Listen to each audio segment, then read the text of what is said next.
All right. The elephant in the room has to be the quarterback situation. We didn't even touch on this yesterday, but is it going to be Thomas Castellanos? Is it going to be Emmett Morehead? And why are we in this position even right now? Oh boy, are we going to dive into this on today's episode? You are Locked On Boston College, your daily podcast on the Boston College Eagles, part of the Locked On Podcast Network, your team every day.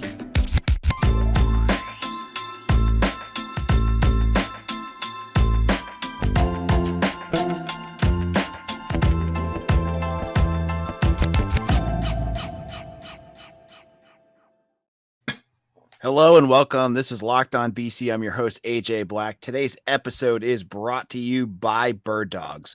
Go to birddogs.com/lockedoncollege or enter promo code LockedOnCollege for a free water bottle with any purchase. You won't want to take your bird dogs off.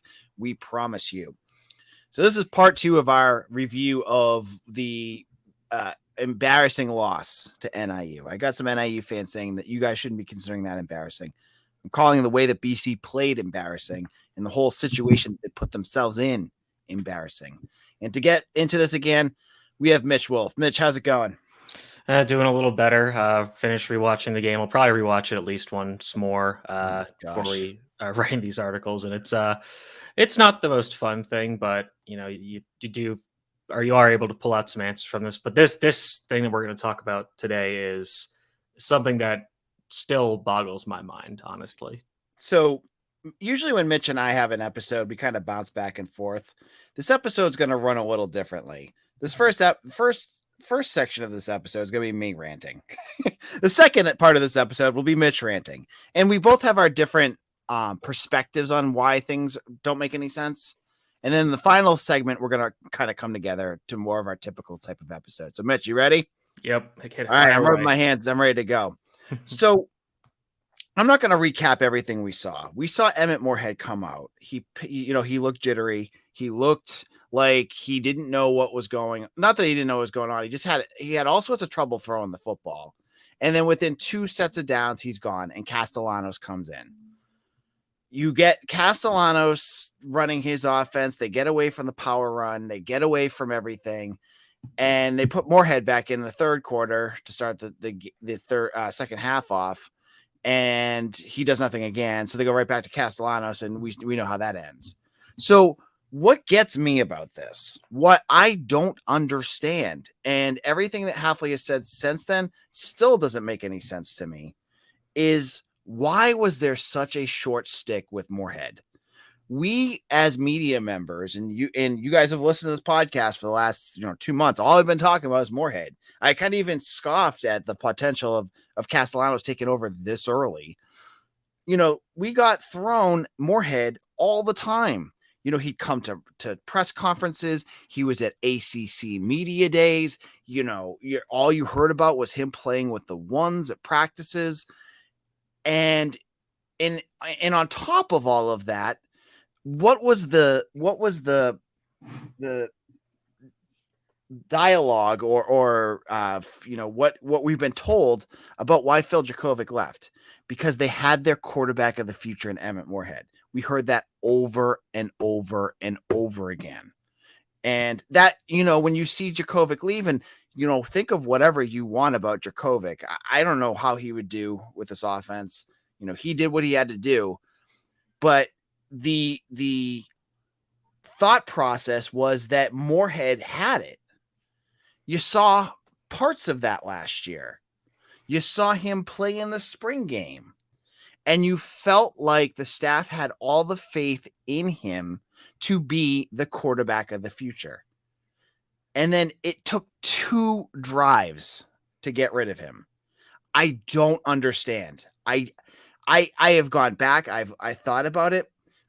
And yeah, maybe you got lightning in the bottle with Castellanos, but you have wrecked Emmett Morehead. And I don't care if he was rooting on his team, which I heard from fans, and being the biggest cheerleader. His self-confidence at this point has to be completely shot, because you didn't even give him a chance to find his feet. You got rid of him so fast. And the staff themselves could have helped with this. They could have, if you noticed, what were two things that we noticed with the offense to start this game off?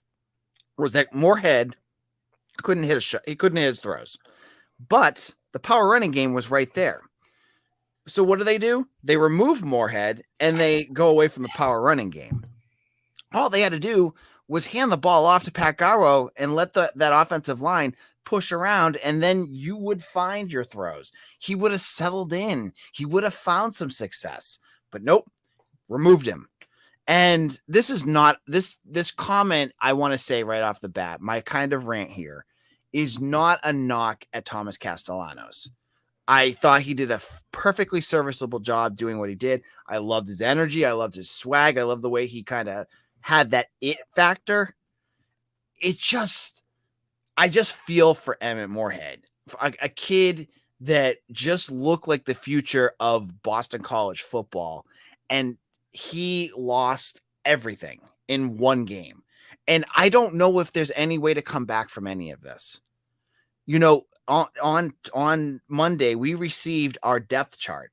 And for folks that love to read the depth chart, I can tell you something. The staff doesn't put any effort into it after week one. It's literally, they copied and pasted the first depth chart from NIU and just pasted Holy Cross instead of over NIU. It has Nigel Tate still on there, Connor Litton, neither of them. I can't imagine either of them are going to play. And then at the quarterback position, it still has Emmett Morehead as your starting quarterback. I don't put any faith into it because to me, it just looks like something they just printed off and sent away. But I look at this Holy Cross game, and now I'm at this point where I'm thinking to myself, there's no way you can put Emmett Morehead back out there. You unless there's something that they can miraculously fix, they're going to do the exact same thing again. This situation is so broken for him that I don't see them any way for him to come back at Boston College and become quarterback unless something was to happen to Castellanos. It just seems that way. And it's frustrating. And to me, none of this makes any sense. I have yet to figure out, and I've read the comments, I've read what Hafley had to say, that why he did what he did. I mean, he said that they planned this all along. That's what he said after the game. And, you know, we've had Hafley on the show, and he's a nice enough guy. I'm not trashing him, but the plan really was to put your quarterback out there, the starter that you had, posted your future on, and remove him after 2 sets of downs? Because that's what he said. That was the plan. What? I don't, that doesn't make any sense. Anyone who's been around football knows it takes a couple series for teams to find their footing. I mean, right now, Clemson and Duke are kind of doing that right now. You don't just take Cade Klubnik out and put in somebody else because, he's struggling. If that's, I don't know if he is, I'm not watching the game, but with Morehead, that's what they did. And you had a young quarterback who now his confidence, I mean, I don't know the kid. I just imagine it's going to be so tough for him to come back. And that's my thoughts. I'm sticking to them. Mitch, do you have any comments about what I said before you get into yours in the second half? Yeah, I think there was something you said towards the end about, I think we're going to overlap on a lot of our thoughts. I'm trying to think of the one thing you said pretty recently about this situation. I can't remember what it was. It left my head. So I'll just go into my thoughts after the break. Okay. All right. So we'll be back in just a moment where we're going to let Mitch have his 10 minutes of fun. And he's going to talk all about his, some of it might be the same, but Mitch has a different perspective sometimes than I do. So we'll have to wait to hear what he has to say about that. Now, if you've been listening to this podcast, I know some of you have already think it's hilarious how much I love my Birddogs. I got them on right now. I got a pair I bought. I'm up to like 5 or 6 different colors of Birddogs. I love them. They're stretch khaki shorts that are perfect for hot weather because they wick away sweat. They look good. I mean, I was joking about it at a wedding this weekend. I was talking about my Birddogs at a wedding where my mother-in-law said to me, she goes, "You should, with your ad reads, talk about how I think you look good in them." And I said, "I already did that." because I already been getting compliments all over the place from my Birddogs. Now they're functional for anything: golf, dates, evenings out. I mean, I wore them to a wedding this weekend. It was a shorts wedding, so I wore my Birddogs. So what I want you to do, go to birddogs.com/lockedoncollege and enter promo code LockedOnCollege at checkout for a free Birddogs water bottle with your order. That's birddogs.com/lockedoncollege for a free water bottle at checkout. I'm telling you, folks, don't go to Target or any other store to get your shorts. Get them at Birddogs. You won't want to take your Birddogs off. We promise you. All right, this is Locked On BC. I am your host, AJ Black, and I'm going to turn the mic over to Mitch and let Mitch talk. And if I had to cut him off to get to our next break, I'll let him know. But Mitch, the floor is yours. All right. So I actually prepared kind of a statement for this. And so this is going to be a bit long, I think. College football used to be a sport steeped in honor and tradition. Certainly there were many drawbacks, but the raw, sometimes ugliness made the game beautiful. We've seen how money is currently ruining sport by killing traditional conferences and rivalries and changing in-game rules to provide less football and more commercials. The transfer portal, while mostly good, has people running to erase their takes about Deion Sanders, Colorado, and how he microwaved a roster in the portal after one game against a TCU squad that was due for major regression. With that being said, outside of scandals like at Baylor and Penn State and off-field stuff, in terms of pure on-the-field football stuff, what Jeff Hafley did to Emmett Morehead over the last 3 months is one of the most dishonorable things I've seen in some time in college football. Like you said, trotting him out there as QB1 for ACC Media Days and multiple practice media scrums, all to just yank the rug out from under him and the media in week one. And I get it. Media doesn't really matter to coaches. And that's not a thing on Hafley. That's the thing on every college football coach. They don't give a crap. But so, them making a depth chart, it is what it is.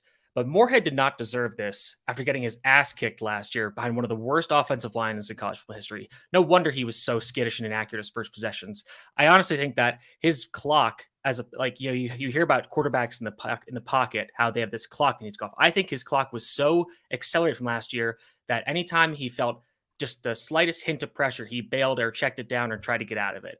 He had a lot more time in the pocket than he thought, but because he probably wasn't getting all the first team reps because they were pulling this stunt with Castellanos, he wasn't as comfortable as he should have been going into week one as the quarterback one.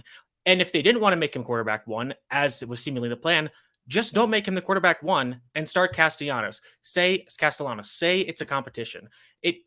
I don't understand this obsession with a 1 week competitive advantage argument where it's like, oh, the other team doesn't know they're going to prepare for one quarterback. We'll give him another. It's like, I get it's college, so then there's talent discrepancies, but teams will adjust. And also, and this is ex post facto, so it's not the most honest of analysis.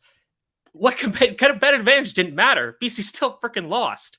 So yeah, and like you said, Thomas Castellanos played well down the stretch. He got the chance to get his feet under him. But like you were saying, these guys are getting their jitters out because it's week one. You're going to make mistakes early. You need to give them time and give them a better structured offense by running the ball. I know Morehead sailed those passes, and I think a big part of it was because he was thinking, well, if I don't perform well, I'm going to get yanked at some point, or he was just like, so messed up by this whole process that I really just can't believe it happened like this. And I'm very disappointed. And this is all more of a fan take than analysis take. I just really don't like how this was handled. And I understand that college football is not really, and football in general, is not really a sport where you can lean on dancing with the one who brought you. If a guy is playing better than another guy, you should play the guy who's playing best. But in that case, then I feel like there should have just been some more honesty about who is the real QB1, or just say that there's, we have two really good guys and they're battling it out. And, that's what we're doing in fall camp, instead of saying, and I know they were kicking around other guys in the portal, but all the other indications said that Morehead was the guy. I know that they took a look at the guy who transferred out of Vanderbilt and I think went to Mississippi State, Mike Wright, another running kind of quarterback. But he was like a veteran leader. So you kind of still got the sense that was kind of going to be a backup, more of a mentor role for Morehead. Bring Castellanos, him coming out of UCF, you see this super raw, athletically really gifted player. You think, okay, he's got some tools and we saw them, but he needs time to develop, which we also saw. So I just do not get this decision. I think the way this was handled was wrong. I think it was a major disservice to Emmett Morehead, who, again, maybe Castellanos is better in the long term. I think that's very possible. But then this should have just been handled differently. And like I said, I think it was disrespectful to Emmett Morehead, given what he sacrificed for this team. And I want to respond to this comment. It says, wow, it looks like you guys are all Morehead fans, so Castellanos is dog meat to you guys. We said at the beginning of this podcast, this has nothing to do with Castellanos or our thoughts on him as a quarterback. This is about the treatment of a quarterback that has been part of this program that we feel didn't get the right treatment in this game. And I literally started the show off by saying Castellanos did a fine job at the end of the game. It's nothing to do with that. Stop taking this personally. And we don't know. At this point, I still don't think we know who is better. We have one data point for Castellanos playing in a game where he was bad in the beginning and got better as the game went on, but he was far from perfect. We do have Morehead was bad to begin. It's week one. There are some jitters, and we have more data points of him. Granted, those data points are scattershot. They are inconsistent, but so is Castellanos. So we don't know who is better at this point. And I'm not sure if the coaching staff really knows. And, I know they don't want to admit that, because you don't want to admit that in fall camp as to who is better. But again, this is more so about the process of how this was handled leading up to week one, as opposed to a referendum on which quarterback is better, because frankly, we don't have enough information to fully know who is a better quarterback at this point. And I do think, though, that both quarterbacks are in a better environment than BC had last year, where we can properly evaluate them, because the offensive line is good. This team can run the ball. And if the receivers can get their heads on straight and catch the football, they have weapons on the outside. So, I'm not sure if this is going to continue to be a revolving door. I'm not sure if it's going to be, just one guy, if Castellanos just takes the job, or some other combination of the two. Maybe they're both on the field at the same time, which I think would be awesome. That'd be really fun from a football perspective. I don't think we'll see it, though. But all right, in our final segment, Mitch and I will kind of wrap things up, talk about where BC goes from here. Hafley had a few, we have no insight into where things are going until we hear from Hafley this week. But we'll talk more about it. And we'll get back to that all in just a moment. Now, if you are into making your wagers, you need to go to FanDuel. Get ready for the NFL season with incredible offers from FanDuel, America's #1 sportsbook. Right now, new customers can bet $5 to get $200 in bonus bets guaranteed. Plus, all customers who bet $5 will get $100 off NFL Sunday Ticket on YouTube and YouTube TV, excuse me. And that's great. Getting those bonus bets are great when you bet like I did last week when I went 0 for 4 against Mitch in our picks of the week. But you can go over to FanDuel too and make your own. So now is the best time to join FanDuel. The app is easy to use, and you could be on everything from spreads to player props and more. So visit FanDuel.com/lockedon and kick off the NFL season with an offer you won't want to miss. FanDuel, official partner of the NFL. This is Locked On BC, AJ Black. And we're wrapping things up. We talked about what we feel is a mismanagement of how the quarterback situation has been. So now the question goes, where do they go from here? What is this coaching staff? There's still 11 games left. How do they go from here, Mitch? What is your thoughts on who should start, or what do you think the philosophy should be moving forward to the Holy Cross game? I do think that you need to pick one quarterback and stick with him, because that quarterback needs to get as many reps with the first team as possible. I think you saw ostensibly that didn't happen during fall camp, as they were probably splitting reps to try to figure out who was going to be the starter. So you need one guy to get comfortable with the receivers. And I think that was part of the issue we saw they said the receivers weren't running routes, or the broadcast said receivers weren't running routes as urgently as they should have been. We saw, some inaccuracies with quarterbacks throwing where they didn't know the receiver was going to be. So you need to get the quarterbacks and the receivers on the same page. This offense can have a hope of moving the ball. Based on this one game performance, you would obviously say Castellanos. I do think that is the move for BC at this point, because I do think, I agree with you, that Emmett Morehead's confidence has got to be, if his self-confidence isn't completely shot at this point, then he's a stronger man than I, and I'd give him credit for that. But I like you said, Castellanos clearly has a spark that this team kind of needs. Right. And he's he's a playmaker too. Yeah. Which I don't think he's going to get away with that 30-yard backward scramble every week. Hopefully he won't need to, but you saw that penchant for that playmaking, the times where he would be running and actually run over defenders despite being a much smaller guy. That athletic ability gives him the floor to, sorry, I'm reading some of the comments, but gives him a floor to make plays that obviously Emmett Morehead can't. And he has a very good arm. He can throw the ball very far. He's just got to get the accuracy honed in. And I think that getting more reps with the ones will help hone that accuracy. And ideally also like running the ball more will open up more opportunities for the passing game down the field. But I mean, again, we can't, and again, you can say the same thing for Morehead, but Castellanos was far from perfect. He sailed a lot of throws out of bounds too. That interception was a pretty bad interception in terms of reading the defense. So neither quarterback is a perfect option based on the context of what BC is facing now. I think starting Castellanos has got to be the move, and I think you got to stick with him unless he really craters and starts playing poorly or he gets hurt. Because you can't do this flip-flopping thing anymore. That just doesn't work. Right. Yeah. You got to stick with it. And Castellanos, I think, has earned it at this point, I guess. And, I hope, when you hear the coaching staff, Hafley on Saturday said he didn't know who was going to start. And my hope, and I have some thoughts about this too, is that on Tuesday when he meets with the staff, he says, Castellanos is going to be the starter or Morehead's going to be the starter. But that's not what he's going to say. he's going to say we're going to continue to evaluate. Even if he does have it decided behind the scenes, he's not going to let anyone know. So we're going to have to wait till Saturday to figure this one out. Yeah, and I mean that's part of college football. That makes sense. I really don't like how the way this was handled for the purposes of kind of hanging Morehead out to dry there.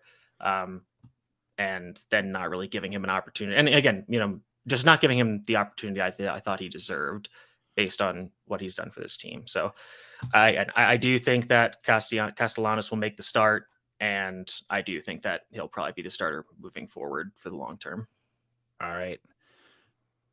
All right. So we have a very, like sometimes during the summer, Mitch, when we were talking about football, it was like, you have just a couple of comments. It was like fun to like kind of end. I can't even keep up with our comment section right now. It's going crazy. Mm-hmm. We have quite a few people with a lot of comments. So I apologize, folks, that we're kind of running out of time here. So just as a reminder, later this week, we will have Tom Devitt on. He is the general manager of Friends of the Heights. Mitch will be joining us for that. And we'll be back on Friday where I'll make some horrible picks and Mitch will go, 3-1 again? I think 3-1, or I think it was 2-2 actually. Okay. So we'll be back on game, again to do all of that. Make sure you come over to Eagle Insider if you want more in-depth analysis. Mitch, tell people where people can find your work. You can find me at Mitchell T. Wolf, WOLFE on Twitter. I rewatch the game so you don't have to articles will be coming out tomorrow or today and the next day. And then we'll be on to previewing Holy Cross. I'll only have one game on them from this year. So we'll see how that goes for this team. And this, I mean, as much as, you can make it, this FCS game is a must win. If BC loses this game, then things are really going off the rails. So they've got to get some things figured out before Saturday. And yes, so come back to check out our work. Follow me on at AJ Black AJ Black 247. I always go back to my old Twitter handle, and you'll find all our work on over at Eagle Insider. Thank you all so much for joining us today. It was a heated one. We both had a lot to talk about. So thank you for sticking with us and putting your thoughts in the comment section. And we'll be back again tomorrow. Make sure you hit that subscribe and like button before you leave so other people can find our podcast as well. Thank you all so much. We'll see you again soon.